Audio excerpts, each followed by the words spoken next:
Good evening, everybody, and welcome to the Maxon Report presented by Ohio Sports Talk. Tonight we are with Ryder Anderson out of Grove City High School. How are you doing this evening, sir? I'm good. Thank you for having me. Hey, thank you for being on. It's been a little bit in the works. I had a little bit of health issues that we had to get over, but I'm glad to get you on. I'm glad to get things rocking and rolling. Just really grateful. You got a lot going on, and I know you're particularly busy. And we'll take the time that you got. So, how you doing this evening? I'm doing great. When you first reached out, I was super excited to hear from you guys because I've seen your interviews before, and I was happy to get on. Hey, we're happy to have you, sir. We're going to dive right into it a little bit here. Just we know that you're going into your senior season next year. You just completed your junior season this year. Tell me a little bit about yourself. Have you always been in the Grove City area? Is that always kind of where you've resided? Yeah, so I grew up in Grove City. I've been always I've never moved around. I've just been going in from middle school to high school the way most kids do. Like, I'm in Grove City High School, haven't transferred at all. My parents, they're not from here, but they moved here, and I was born in Grove City. So, yeah, been here my whole life so far. That's awesome, man. And where did your love for the game come from? Has it always been like a grade school thing, something you grew up watching? Did you have a particular time or somebody influenced in your life when you were like, darn, this is what I want to do? It mostly came from personal experience, I have to say. I didn't start I so I started playing flag football when I was really young, but I wasn't as interested, and I was trying out different sports because I knew I was an athlete and I liked to play and all that, but I wanted to find out what was right for me. Later in middle school, I tried out for football because flag football, I was sort of interested, but then once I got to middle school, I told my mom that I wanted to tackle somebody, and I knew that tackle football was an option. And, I wanted to be physical. So I got signed up for that. And, just seeing the coaches and seeing how they trained and how tough it was, it felt great to be a part of a team that worked hard. And yeah. And I know you're more offensive sided. Have you played both sides of the ball before you kind of anchored into one side or another? Or do you have a preference? So I do have a preference, and I have played both sides of the ball. Coming into high school, I had only played defense so far. Um, and then freshman year, my high school offensive line coach, Coach Howard, he saw me and he knew I was an offensive lineman. And he every time I trained with the varsity guys, he would get me in some drills and try to get me to learn some O-line moves. And it just kind of picked up from there. I wanted to play defense for a while. That's also all I knew since middle school. But once I started, getting bigger, filling out, and then getting guys on the ground, I realized that O-line was for me. Hey, there you go. And kind of speaking on that, you go through grade school, you go through tackle, you kind of get that permission. Take me through middle school and kind of going through the format while you're still on defense. Okay, so middle school was definitely the turning point for who I am as a football player, as an athlete. Seventh grade. So when I was in middle school, we had A and B teams, not seventh and eighth grade teams. So seventh grade, I was on B team. I didn't play much. It was my first year at tackle football, and I had less experience than all the other kids. I didn't really know much about football back then, so it took a minute to get used to it. And I was playing a lot of defensive positions, D end, D tackle. Then come eighth grade, I start training for linebacker and more defensive end. But I get put on B team again. And although it's not eighth grade teams, most of my friends who are eighth graders now, they're on the A team. And I'm kind of separated from them. I don't get to train with them. I don't get the group photo with them. And that was the big turning point that made me want to work harder than everybody else and prove that I was better than all those guys. And, so I could be on that A team, which didn't happen. I was on B team both years, but come high school, I turned out way better than I was on B team. Hey, and that's important. And I tell my athletes that I'm a coach myself on a high school level, and I preach and I preach and I preach to our younger guys, especially this downtime if they're not another sport in the off season, to get in the weight room, get better, uh, pump harder, work harder, train harder, because I mean the transformation can happen like that. I've seen guys that you know, I'm not saying that coaches always notice. I've seen guys that were on B and then shoot up straight to A. Then a second string shoot up straight to first. We had blue and white team. The white team for my school growing up was the one that was considered the B team. But guys just it really pops like that, and it really starts in the weight room. It starts with focus and the desire and the will. So I'm glad to hear you say that. And so take me from that. You go from defense, you're kind of sharpening up your offense a little bit. You go into your freshman year, and you kind of blossomed in middle school. Things are rocking and rolling. Take me through that first year in high school. Okay. So freshman year, I'm coming off playing B team, and I've got crazy work ethic because I want to prove everybody wrong. So we have a really good lifting program, and I was able to get a part of that young freshman year. So I really took the weight room serious. I was really little. Like I came in under 6 foot. Probably I tracked it. I was 145 pounds December of my freshman year. And I knew that I needed to get bigger because, our offensive line coach was looking at me for a tackle or guard or somebody, and I was 145 pounds. So I started, drinking the protein shakes in the morning, smoothies, everything, getting bigger. I gained a ton of weight, muscle. I got faster too. And then I gained a ton of strength and come to the field. I wasn't playing as much freshman year. I was still trying to be that both way guy. I played some DN and then play some tackle. I was a backup freshman year, so I did get playing time, but very limited. Yeah, that was my freshman year. It went by real fast. It was a big development year, just getting bigger and stronger. And so we'll take that, and I know this sounds repetitive on my end. Fast forward, what's that off season like? You end your freshman season, you're going into your sophomore year. Do you have other sports in between? I don't. So I had the opportunity, and I was thinking about track, but I knew that especially going from freshman to sophomore, it was a big transformation because I'm going to be playing varsity / JV. I would be in the big leagues, and I had to train a lot harder. And I knew that if I took another sport, that might take away from the lifting, might take away from gaining weight. So, yeah, I didn't do another sport. Okay, so we cracked that. You go in there. What's the mindset like that you got those minutes? You're going into your sophomore year. What's the team mindset? What's the locker room like? Really going into that next level.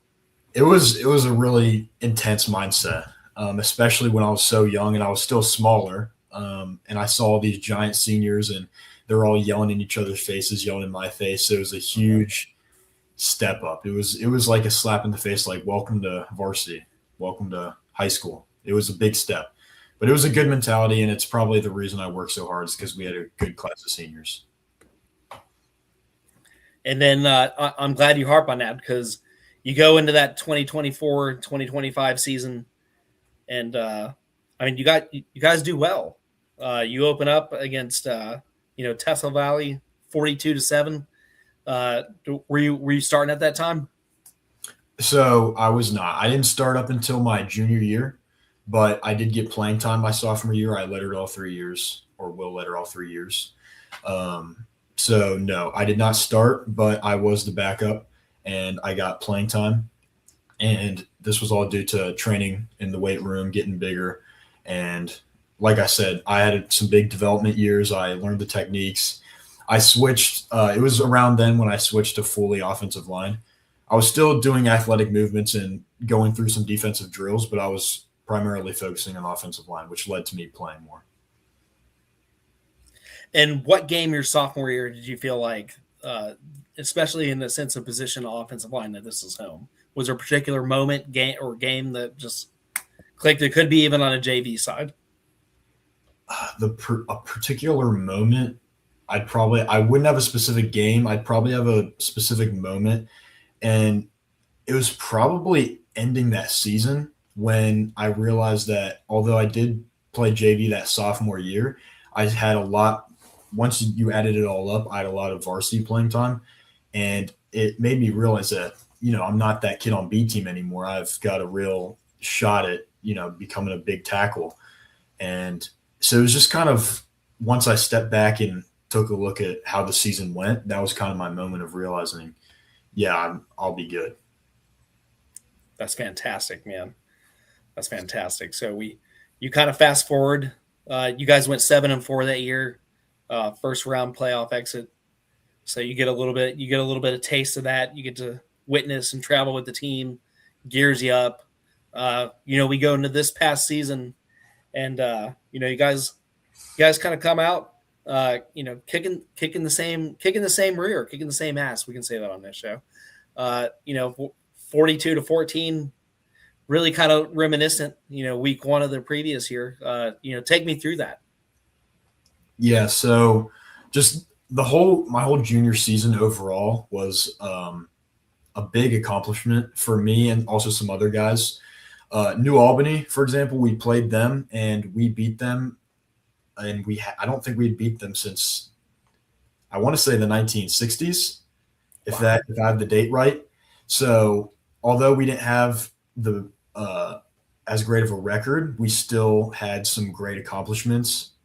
Definitely a lot of memorable nights. So New Albany, I just brought that up because that stuck out of my mind. That's absolutely. We've had some great moments like that. Well, I mean, you guys had a 63-3 win as well. So that's, going. Well, that was a great locker room celebration. Oh man, I can't imagine.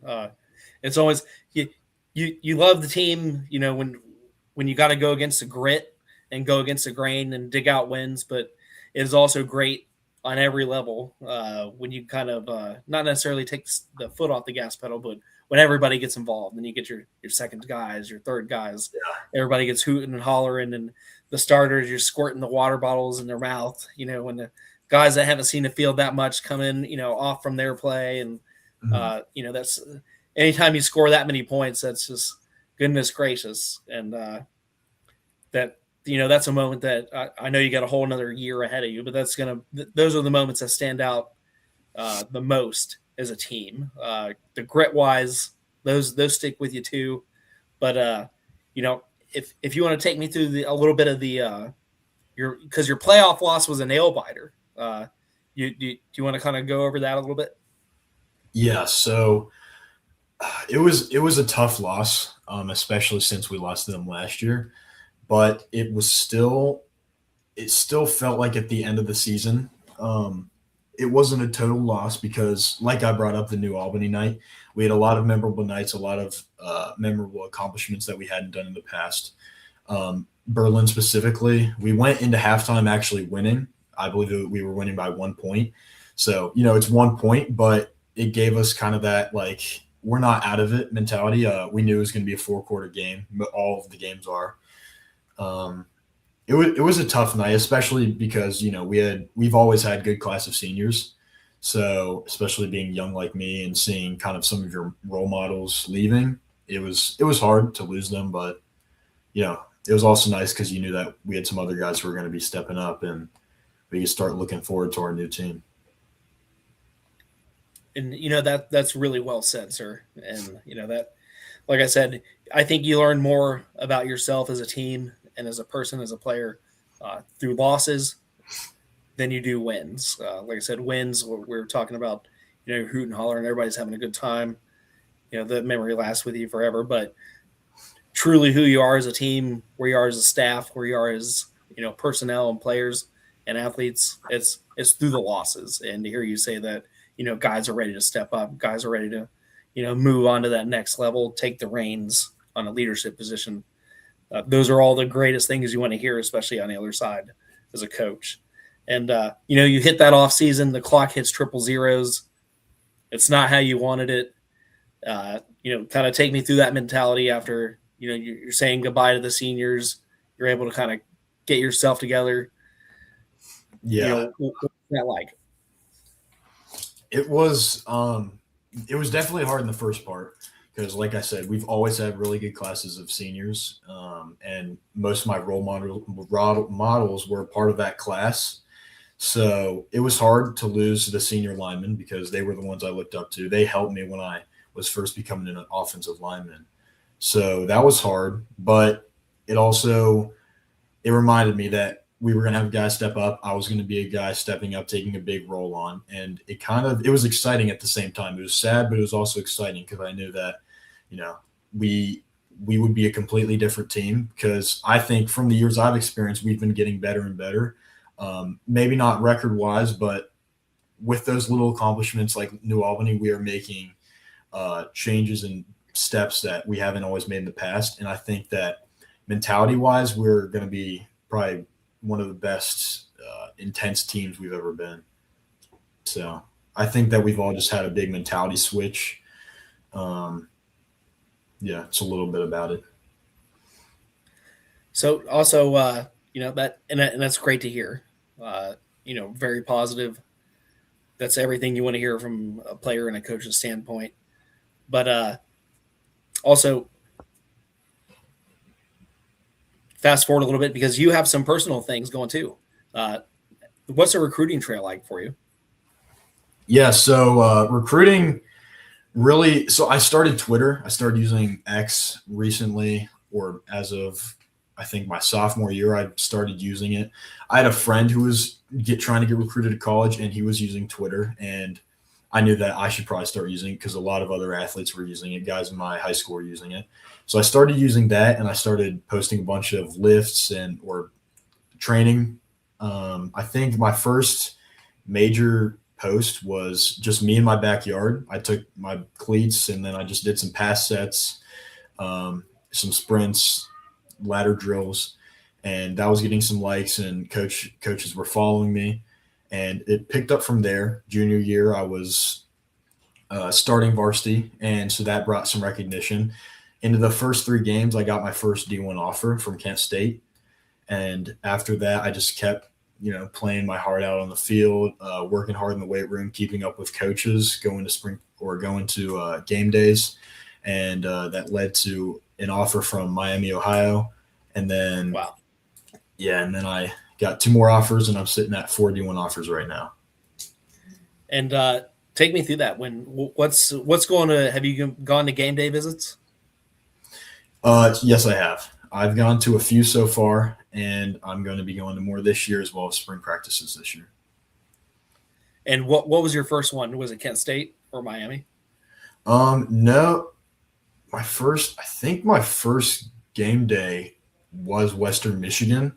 I think that's just how the schedules played out because I was going to a bunch of schools for my game days, and I don't exactly remember the order, but I think the first one was Western Michigan because I remember my mom and we were trying to find parking, so we were getting a little stressed because it was getting close to the time we had to be there, and we just kept circling looking for a spot. So that was kind of memorable. Yes. I have my own story. I'll tell you offline about finding parking for an event like that.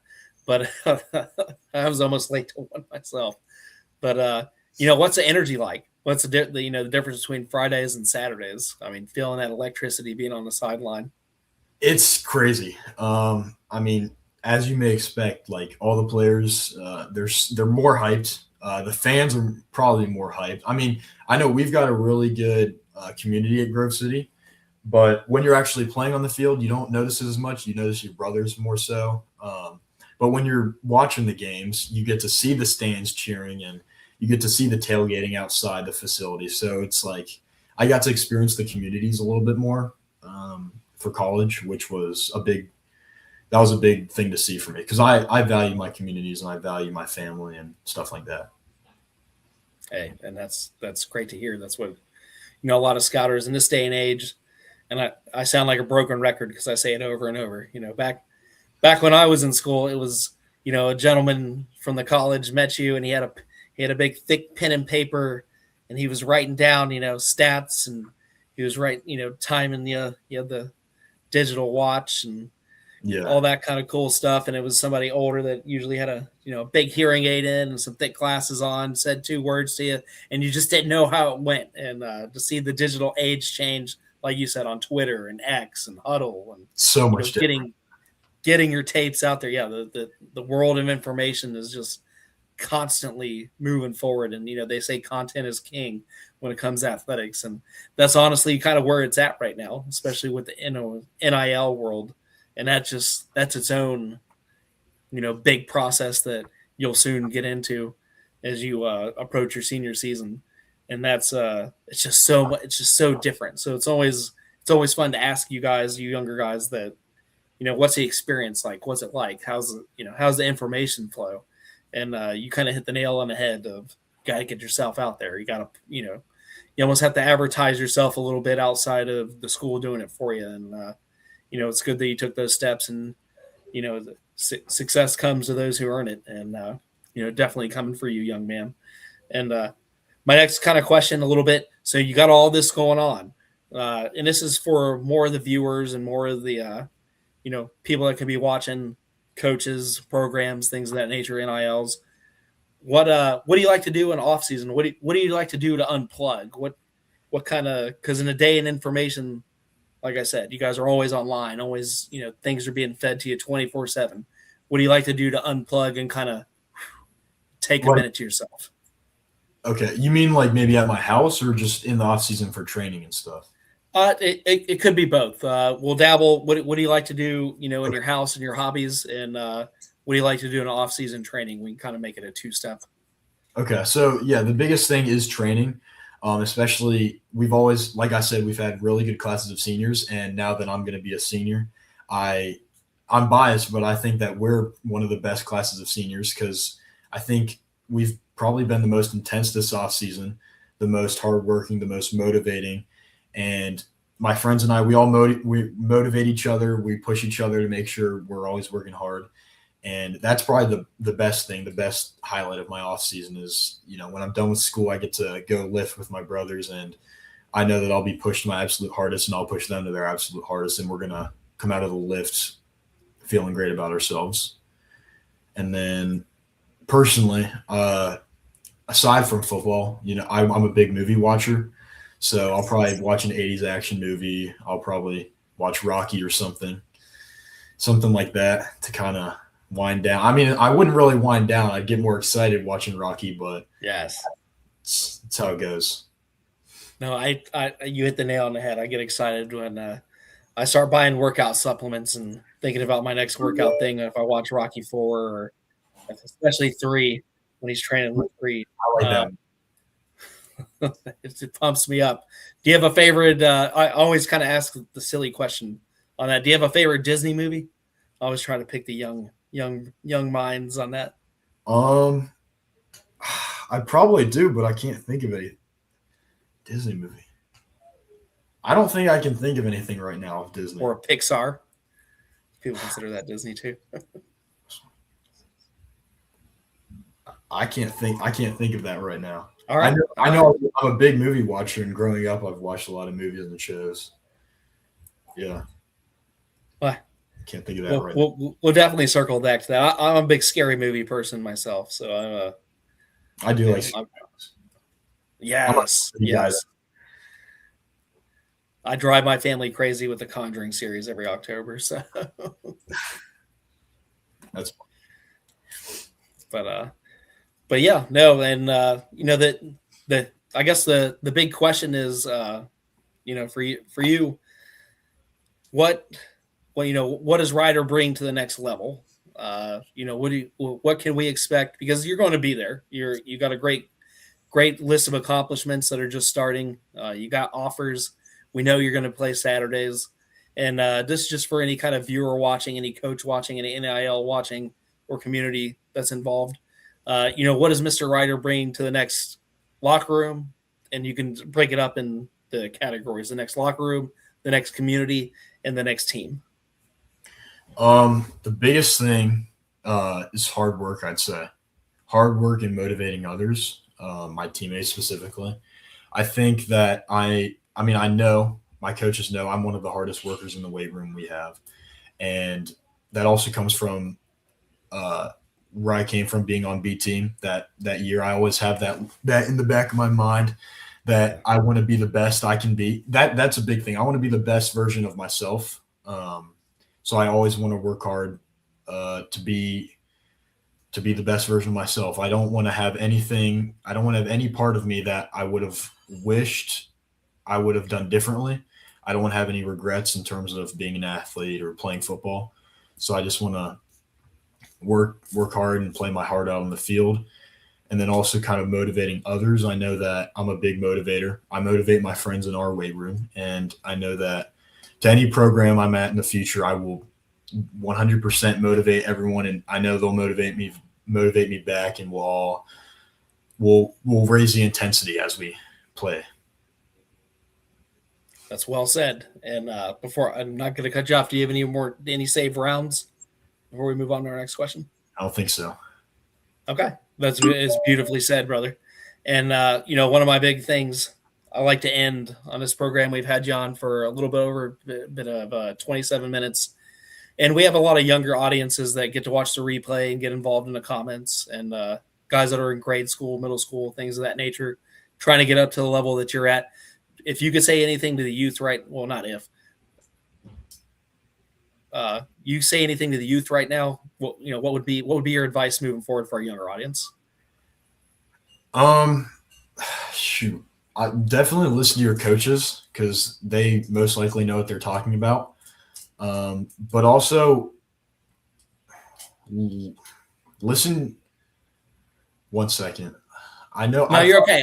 That's a big question I put on you. Yeah, it is a big question. Because I take it very seriously. Like, we have camps for GCKA kids that we coach at. But the biggest thing is probably, I don't know, listen to your body, maybe. I know I'm a big believer in that. I mean, just being an athlete, you need to always be healthy.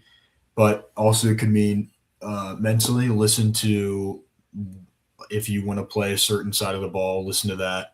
If you want to, like, just believe in yourself overall. Yes. And you have to work hard. If you don't, you have to also have the mentality. This could be the biggest thing. You should have the mentality that someone's going to take your job. Someone's wanting to take your job. If you're trying to play quarterback, there's 100 other quarterbacks trying to play that position, and you need to keep that in mind when you're always training, lifting, even eating, just everything you do that's for the sport of football.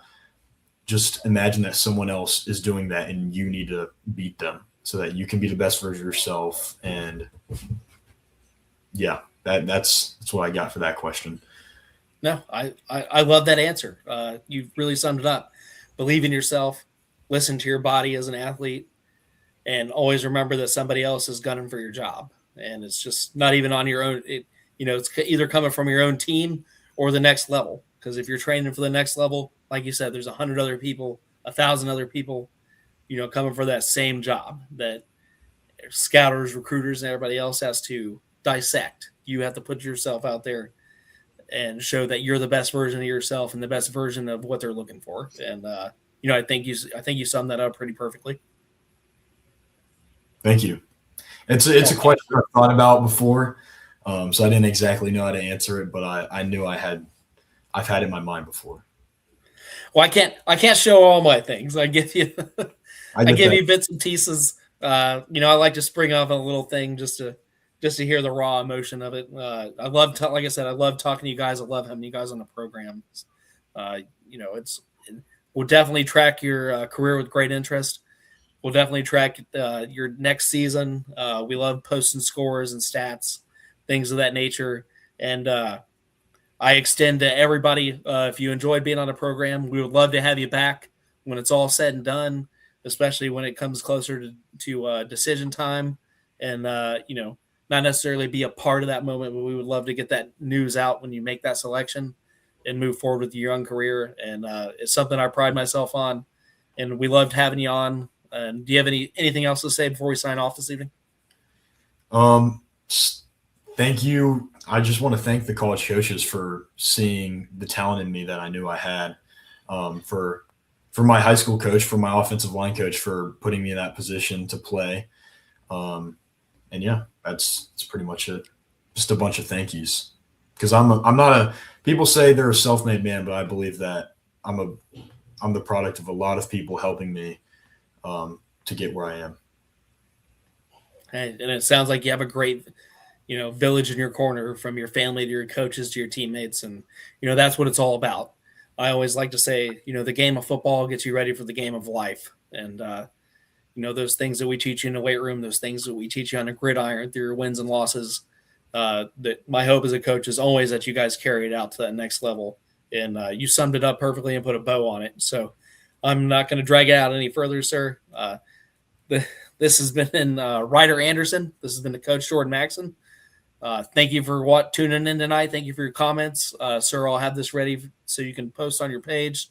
We'll be posted on Twitter/X, Spotify, Apple Podcast, Facebook, Instagram, and a little bit on TikTok. We'll have certain clips and portions of this interview put up there. And, sir, we'll send it out to everybody and anybody that we can. And, keep us in tune, and we'll have you on again sooner than later. I appreciate that. Thank you for the opportunity. Thank you, sir. And everybody else, have a blessed night.